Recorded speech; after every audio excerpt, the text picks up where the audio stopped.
Então, agora eu queria falar um pouquinho sobre Paulo, né? Paulo, já vimos isso, tá? Todos vocês sabem, né? Ele, sujeito fabuloso, mas antes de se converter ao cristianismo, ele tinha suas questões. E, enquanto Saulo, enquanto judeu, fariseu, mestre da lei, aprendeu aos pés de Gamaliel, e era um homem muito zeloso por essa lei.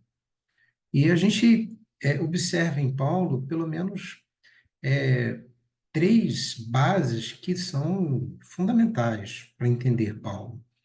A primeira base é justamente isso que eu estou falando para vocês agora. Então, essa é a grande coluna na vida de Paulo. Quem ele era antes de conhecer a Cristo?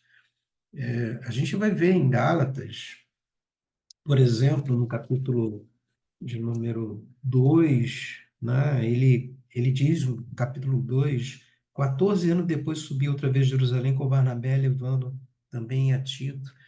Então, ele dentro do processo de conversão dele, ele ficou pelo menos uns 17 anos, né? Tentando aprender e reaprender, ser conduzido por Cristo, porque toda aquela gama de conhecimento que ele tinha, ele agora vai dizer isso é um esterco. Então, o primeiro tronco, a primeira grande coluna na vida de Paulo era ele enquanto Saulo, um homem zeloso, um homem que foi instruído é, por Barnabé, perdão, ele foi instruído, né, aos pés de Gamaliel. Evidente que depois ele vai ter um contato com Barnabé, mas depois da sua conversão. Estou tratando dele enquanto Saulo. Então, ele mesmo vai dizer que ele destoava, né, entre os seus patrícios, porque era realmente um cara importantíssimo demais dentro daquela conjuntura do judaísmo ali da década de 40, em torno da década de 30 e 40. Então, ele persegue os cristãos. Então, ninguém conhecia, quer dizer, ele conhecia a lei como ninguém. As tradições judaicas era com ele mesmo. Então, isso realmente fez dele um ferrenho perseguidor. Assim, nós conhecemos Saulo. Paulo, antes da sua confissão, um homem que conhecia tudo das tradições da lei, do judaísmo, da Torá, do Antigo Testamento. A segunda coisa de importância que a gente vê na vida de Paulo, aí eu coloco uma segunda coluna na vida de Paulo, é o seu conhecimento da cultura helênica. Então, ele era também muito a par, né, da sua época, era um sujeito da sua época. Ele estava linkado, né, com as questões, é, com os temas da sua época. Ele conhecia as filosofias, das escolas helênicas daquela época.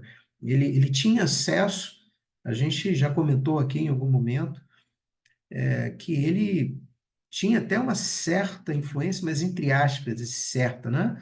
Influência do estoicismo. Então, se tinha lá o epicurismo, o estoicismo, que eram escolas filosóficas helênicas, né? Paulo, ele transitava ali, na condição de Saulo, ele transitava ali tranquilamente por essas escolas. Então, muito que ele vai falar dele, da sua humanidade, da sua miséria humana, o sentido que ele encontra para o sofrimento, isso está ali, ligado ali a essas filosofias da época, principalmente a filosofia estoica. Tinha ali alguma coisa ali que Paulo atravessava ali numa boa. Ele poderia ter um diálogo perfeito. Então, ele, enquanto Paulo, Saulo, Paulo, todo esse processo, não só essa grande coluna de conhecimento do judaísmo, mas também do helenismo. Então, ele conhecia as questões culturais da sua época e era também um cidadão romano. Então ele estava bem helenizado. Ele, apesar de ser um judeu e profundamente conhecedor das tradições judaicas, ele também estava bem helenizado.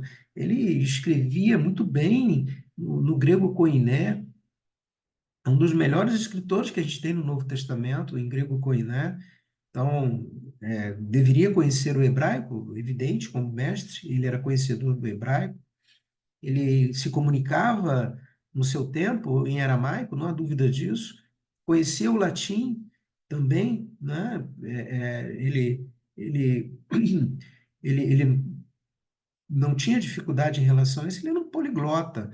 Então, com todo esse conhecimento aí, essa bagagem toda aí, inclusive, possivelmente o latim que ele conhecia, e de repente ele dominava, já que ele era de uma região do Império Romano, ele viveu com seus pais, inclusive ele tem direito à cidadania romana. Então, assim, é, hebraico, aramaico, provavelmente o latim e o grego. Grego com certeza, o aramaico também e o hebraico também. O latim possivelmente. Então era um cara que era um grande estudioso. Então é importante a gente falar dessa outra coluna na vida de Paulo, né? Para a gente formar um triplé de como que ele era. E por quê? Porque a terceira coisa é a sua conversão. Então, por exemplo, quando a gente abre Atos, capítulo de número 9, a gente vai se deparar com a conversão dele. Diz já o versículo 1, né? O Lucas, escritor de Atos, vai dizer: Saulo, expirando ainda ameaças e morte contra os discípulos do Senhor, dirigiu-se ao sumo sacerdote e lhe pediu cartas para as sinagogas de Damasco, a fim de que, caso achasse algum que era do caminho, assim homens como mulheres, os levasse presos para Jerusalém. E, seguindo ele estrada fora, ao aproximar-se de Damasco, subitamente uma luz do céu brilhou ao seu redor, e caindo por terra, ouviu uma voz que lhe dizia: Saulo, Saulo, por que me persegues? Ele perguntou: Quem és tu, Senhor? E a resposta foi: Eu sou Jesus, a quem tu persegues. Mas levanta-te, entre na cidade, onde te dirão o que te convém fazer. Os seus companheiros de viagem pararam emudecidos, ouvindo a voz, mas não vendo, contudo, ninguém. Então se levantou Saulo da terra, abrindo os olhos, nada podia ver, e guiando pela mão, levaram-no para Damasco, e esteve 3 dias sem ver, durante os quais nada comeu nem bebeu. Aqui está a terceira coluna dele, a sua experiência com Cristo. Essa experiência que Saulo teve com Jesus Cristo, ela vai alterar é, potencialmente o sentido da sua vida. Então, uma verdadeira metanoia acontece em Paulo nesse trajeto a Damasco, nessa experiência salvífica que ele teve com o Senhor, nessa cristofania que ele vê, ele ouve o Senhor, ouve a voz do Senhor. Então, Cristo se manifestou diretamente a ele. Ele estava a caminho de Damasco para perseguir cristãos lá em Damasco, nessa condição dele como esse sujeito tão zeloso pelas tradições e pelas leis dos seus antepassados. Então, a terceira coluna, e eu acho que é importante para a gente entender, então, o apóstolo Paulo, é ver esse seu processo de conversão. Então, lembra que a gente leu aqui em Gálatas, quando Paulo diz que ficou 14 anos, porque a partir desse momento ele fica 14, depois mais 2, 3 anos, ele vai ficar 17 anos. 17 anos. 17 anos se preparando para ser o Paulo que a gente conhece aqui em Romanos, Gálatas, Coríntios e tantas outras cartas que compõem o corpus paulino. Então, ele se prepara, apesar de ser conhecedor das tradições judaicas, apesar de ser um mestre da lei, apesar de ser um fariseu, conhecedor da Torá, mas ele vai se preparar, porque é uma coisa, outra coisa, outra coisa. A conversão dele a caminho de Damasco vai transformá-lo, vai dar uma mudança no seu sentido de vida, e ele precisa agora começar do zero. Então, não é porque ele tinha esse pressuposto do conhecimento judaico que ele vai colocar a Torá debaixo do braço e vai sair por aí falando de Jesus Cristo. Não, são 14 anos, depois mais 2, 3 anos de preparação total. E somente depois que ele vai ser separado pelo Espírito, Paulo e Barnabé, para iniciar a viagem missionária. Eu queria fazer esse destaque para vocês, porque é importante. Hoje as pessoas aceitam Cristo e daqui a pouco já querem abrir uma igreja, já querem ser pastor, sabe? Da noite para o dia. São 17 anos de processo, de aprendizado, de conhecimento. Então, quando ele vai escrever essas obras, essas cartas, essas missivas que a gente está estudando agora, não é uma pessoa é, é, que teve simplesmente um encontro com Cristo. Era uma pessoa que tinha um conhecimento prévio, ele tinha um conhecimento helênico e ele teve um encontro com Cristo. E ele vai dizer, a partir do encontro com Cristo, que para ele todo aquele conhecimento era esterco. Então, para ele, o que importa agora é a sua experiência. Então, a experiência com Cristo. Cristo revela para ele, né? Aqui em Coríntios, no capítulo, na segunda carta, no capítulo de número 11, a partir do versículo 23, vocês podem acompanhar comigo, a partir do versículo 23, olha o que ele diz. Primeira, perdão, 1 Coríntios, capítulo 11, eu estou na segunda carta aos Coríntios. 1 Coríntios, ele vai dizer, porque eu recebi do Senhor, também vos ensinei. É 1 Coríntios, eu fiz confusão com segunda. 1 Coríntios, capítulo 11, versículo 23. Porque eu recebi do Senhor, que também vos ensinei. Então, ele recebeu diretamente do Senhor, em vários momentos, através dessa experiência, esses 17 anos, basicamente, o Senhor o visita por diversas vezes. A gente sabe que aqui na carta aos Coríntios, na segunda carta, principalmente, ele é contestado. Paulo é contestado. E ele, quanto ao seu apostolado, né? Mas ele tem uma experiência com o Senhor. E essa experiência foi fundamental. Ele aprende diretamente com o Senhor, apesar de não ter sido um dos discípulos do Senhor Jesus Cristo. Eu queria rapidamente fazer aqui uma relação com vocês, para a gente avançar um pouquinho, entre essas cartas que a gente está estudando, Romanos, Gálatas, 1ª e 2ª Coríntios, a partir dessa introdução que eu falei sobre quem era Paulo, né? Paulo, Saulo, Saulo, Paulo, né? Saulo é o nome romanizado, o nome latinizado, né? Paulo, né? Então, só para a gente ter uma noção de tudo que ele está falando aqui nessas cartas e as outras mais, por mais que ele seja questionado, é, e ele entra em temas que são bastante, esses temas são pontos nervosos, né? Você discutir obra e fé para judeu, né? Que tudo se baseia na obediência às obras, perdão, as obediências às leis, ou seja, retratam-se em ações, em práticas, em obras. Então, assim, esses pontos são importantíssimos. Então, para ele falar o que ele falou aqui, é porque, de fato, ele tem esse conhecimento prévio e ele tem essa experiência com o Senhor Jesus Cristo. Cristo o revela. Então, a justificação pela fé e vida no Espírito são dois temas que unem Romanos e Gálatas, né? Tanto Romanos quanto Gálatas enfatizam tanto essa justificação pela fé que nós já vimos, né? Não pelas obras da lei, mas também abordam a relação entre lei e a graça, né? A importância da lei, a lei ela aponta, ela indica, mas a lei ela não tem um poder curativo, a lei não tem o poder de transformar a pessoa, a lei apenas diz o quanto o indivíduo ele é um transgressor dela, somente isso. Mas a graça de Deus em Jesus Cristo permite, né, que esse sujeito ele possa ter novamente um acesso a Deus, e esse acesso a Deus se dá pela justificação através de Jesus Cristo. Então, essa justificação, esse indivíduo ele é justificado diante de quem ele pecou. Então, o ser humano ele peca contra Deus. Então, quem tem que justificá-lo, ou seja, torná-lo justo, né, é o próprio Deus. Quem tem que perdoá-lo é o próprio Deus.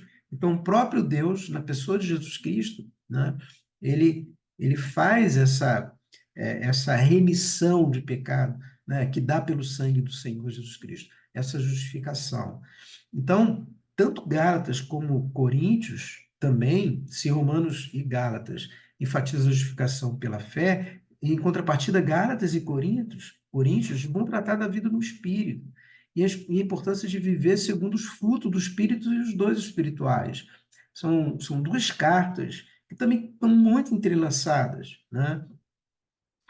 Gálatas e 1 Coríntios, sobre essa vida no Espírito, sobre o carisma, olha como isso é importante.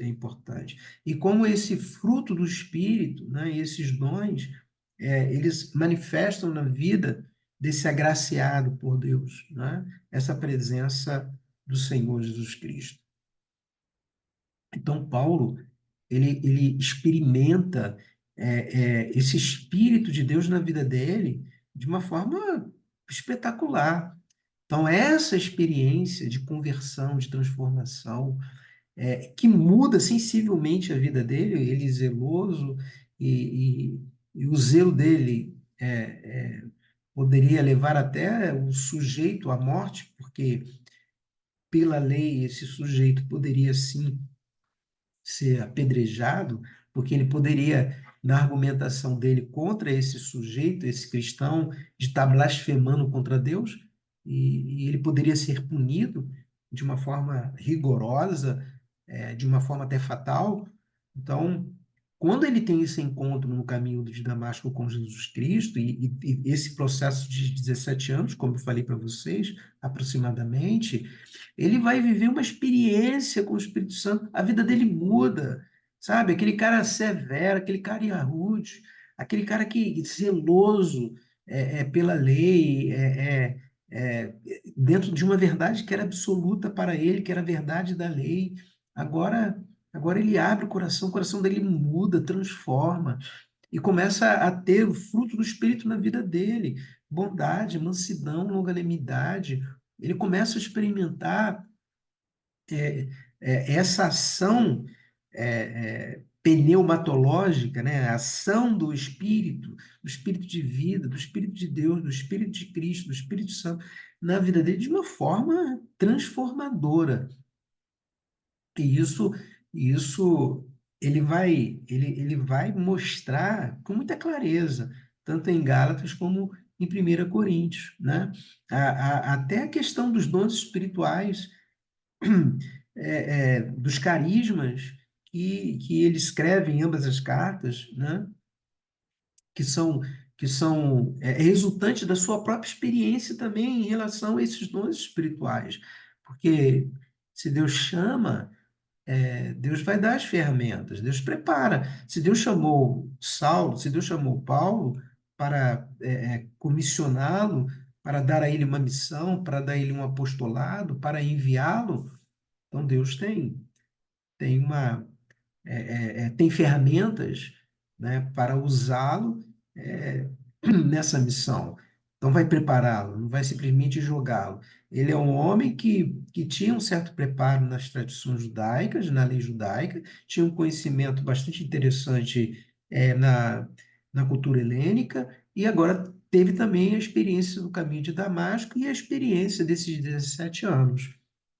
Então, a gente vai ver aqui também que Paulo ele vai trabalhar o tema da unidade da igreja e sofrimento e consolação nessas quatro cartas. Por exemplo, em 1 e 2 Coríntios abordam essas duas cartas a necessidade da unidade da igreja. Então, ele vê como é importante, diferentemente das suas experiências anteriores, que o próprio judaísmo ele tem diversas vertentes no próprio judaísmo. Você tem diversos partidos políticos religiosos que são linhas interpretativas que destoam. Tanto é que a gente vai ver em Atos dos Apóstolos, quando ele é preso, na tentativa dele ir para Roma, ele precisa ir a Jerusalém. Em Jerusalém ele é preso, é levado para Cesareia.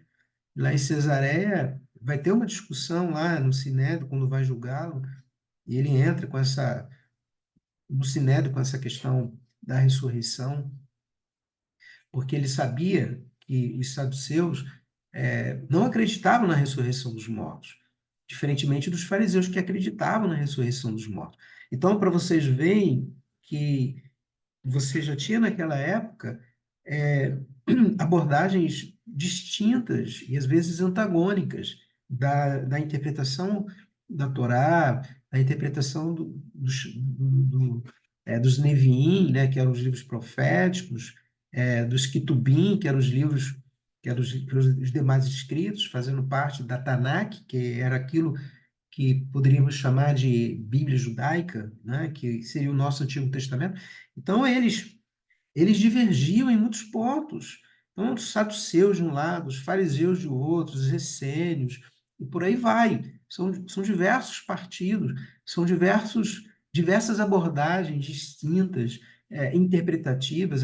Tinham aqueles que interpretavam de uma forma mais alegórica, tinham outros que não faziam desta maneira, né? Então, você tinha ali os Targumi, você tinha se tinha várias formas interpretativas, né? Às vezes parafraseando o texto e colocando lá o que o intérprete, o que aquele exegeta entendia que o escritor estava querendo dizer. Então, muitas abordagens diferentes. Por isso que quando Paulo ele se depara com essas cisões presentes dentro da comunidade, como estava acontecendo em Corinto, para ele é um problema sério que ele está vendo que esta igreja nascente, essa igreja que está dando seus primeiros passos, não, ela não pode ficar tão vulnerável, né, a grupos, né? Ela tem que ter uma unidade, essa unidade tem que ser Cristo. Então, se na igreja você tem diversidade dos dons espirituais, isso não é para que um seja melhor do que o outro, quem tem o dom da profecia, o outro o dom da palavra, o outro é mestre, o outro tem o dom da cura. Ora, cada um estará contribuindo. Então, isso para Paulo é um ponto muito importante, né? Além das questões das práticas de moralidade, o conhecimento que ele tinha do mundo helênico favorecia a sua leitura mais moralista, né? Não moralista, essa palavra moralista não cai bem, mas a questão mais da moralidade, e que ele percebe dentro da comunidade de 1ª e 2ª Coríntios, né, dentro da comunidade de Corinto, através dessas duas cartas, ele percebe que isso destoa daquilo que o Evangelho deseja propor.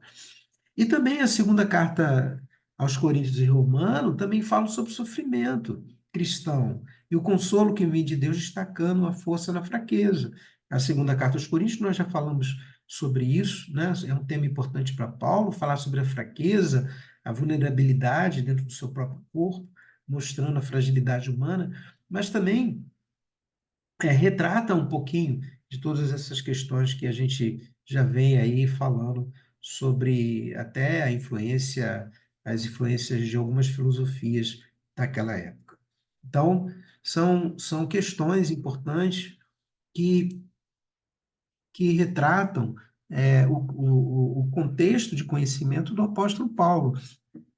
Tanto o seu conhecimento anterior, seus pressupostos teóricos judaicos, das tradições judaicas, também o seu conhecimento helênico, filosófico e tudo mais, e também a sua experiência com Jesus Cristo no caminho de Damasco. Então, esse triplé, essas três condições, essas três grandes colunas, vão fazer de Paulo esse apóstolo extraordinário que escreve essas 4 grandes obras, realmente maravilhosa para a nossa compreensão enquanto Igreja do Senhor, enquanto uma teologia que nós temos, né? Uma teologia que Paulo deixa, né? Para nós, para conhecermos Deus propriamente dito, né? Quem é Deus, a graça de Deus, a misericórdia de Deus, a bondade de Deus, para a gente conhecer Jesus Cristo, né? O Filho de Deus, né? O Redentor, o Salvador, o Libertador, aquele que justifica, aquele que nos redime através do seu sangue de todo pecado, para a gente conhecer também a ação do Espírito Santo, né? A questão pneumatológica, conhecer como esse Espírito Santo tem um papel tão importante na condução desta igreja, dando continuidade, dando seguimento à obra salvífica de Jesus Cristo na cruz do Calvário, na sua ressurreição, e o Espírito Santo, como ele faz parte da comunidade através dos carismas, como que o fruto do Espírito é tão importante na vida desse cristão que manifesta Jesus Cristo. E como esse Espírito Santo, ele nos ajuda em todo esse processo, né? Paulo diz isso tanto em Romanos, como também nas outras cartas, né? Que nós somos selados pelo Espírito, e uma vez selado como uma carta selada, ninguém tem o direito de abrir aquela correspondência, a não ser o destinatário daquela correspondência. Ninguém pode abrir, e se abrir é crime. O único que pode abrir é aquele que foi destinado àquela carta. Esse sujeito destinatário da carta é que tem o direito a abrir a carta. Nós fomos destinados, através do selo, do penhor do Espírito Santo, para Deus. Então, é uma ideia de pertencimento formidável, né? De como pertencemos ao Espírito Santo, como o Espírito Santo está em nós, o nosso corpo como tabernáculo do Espírito Santo, e até mesmo quando a gente não sabe orar, ele leva as nossas intenções, ele leva as nossas necessidades com gemidos inexprimíveis diante do Pai. Então, nós temos todo o indicativo desta salvação, né? Toda a soteriologia nestas quatro grandes obras, que a gente poderia aqui se aprofundar nela. Soteriologia é a ideia da salvação. Como se dar essa salvação, né? Como alcançamos essa salvação em Cristo Jesus. Não há grego, não há judeu, né? Não há homem, não há mulher, não há rico, não há servo. Todos estão numa mesma condição, e essa salvação ela é para todos. Então, toda a humanidade é chamada por Jesus Cristo para essa tão grande salvação. Então, a gente identifica vários pontos teológicos nestas obras de Paulo. Que Deus nos ajude, que Deus nos abençoe, para que a gente possa estudar, para que a gente possa pegar a carta de Romanos e ler, fazer como Calbart, né? Vai lá, ele fez uma leitura na época dele, com todas as dificuldades de Calbart no século passado, escreveu uma obra extraordinária, né? Falando sobre, interpretando Paulo. A gente poderia citar tantos outros teólogos, biblistas, conhecedores que se dedicaram a isso. E hoje a gente tem tudo isso aí. Basta a gente ler, buscar esses livros e principalmente ir lá nas cartas de Paulo e aproveitar tudo isso daí. Então, que Deus nos ajude, que Deus nos abençoe. Então, até uma próxima vez, estaremos juntos novamente. Deus abençoe a todos.